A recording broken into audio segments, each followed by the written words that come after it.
8h20, on vous écoute chaque jour sur l'actualité et notamment aujourd'hui ces 50 premières mesures du choc de simplification. Il s'agit des démarches administratives. Que faut-il simplifier ? C'est notre question du jour. Bonjour Laurent. Bonjour Laurent. Bonjour Antoine, bonjour Manu. Laurent à Massignac, vous avez des idées, vous, de choses qu'il faudrait simplifier ? Alors des idées de choses qu'il faudrait simplifier, c'est vrai que c'est difficile, c'est un sujet qui est très très vaste. Moi je pense, pour ce qui me concerne, qu'on devrait simplifier, déjà éviter de nous sortir des réglementations sans queue ni tête. Je veux dire, voter des lois sans abroger d'autres lois qui sont plus anciennes et parfois contradictoires. Des fois on tombe dans une sorte de casse-tête entre guillemets juridique. C'est-à-dire on vous sort quelque chose et si vous cherchez un peu plus loin, vous avez une autre réglementation qui dit complètement le contraire.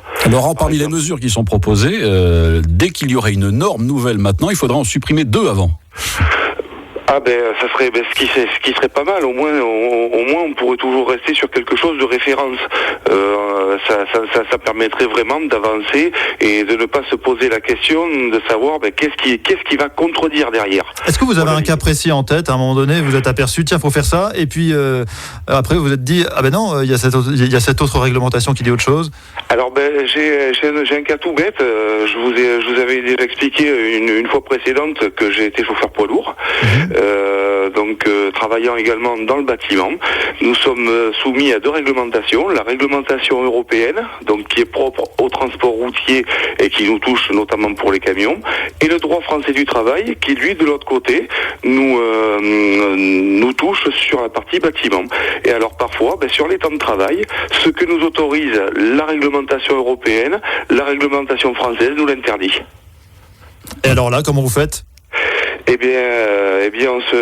On jongle de l'une à l'autre, et puis on serre les fesses pour pas prendre des PV. Alors Laurent, parmi les simplifications qui ont été évoquées, il y a celle aussi du bulletin de paye. Est-ce que vous, en tant que salarié par exemple, vous y retrouvez dans votre bulletin de paye ? Actuellement, c'est très difficile. C'est très très dur. Je pense mon bulletin, personnellement, je suis incapable de le lire. Je pense qu'il faut avoir fait comptabilité ou quelques années de compta ou quoi, parce que c'est vrai qu'on ne comprend pas toujours les dénominations de ce qu'il y a dedans.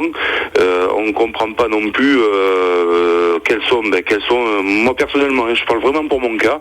Je ne comprends pas. Je veux dire ce que mon patron paye, ce que moi je paye de mon côté.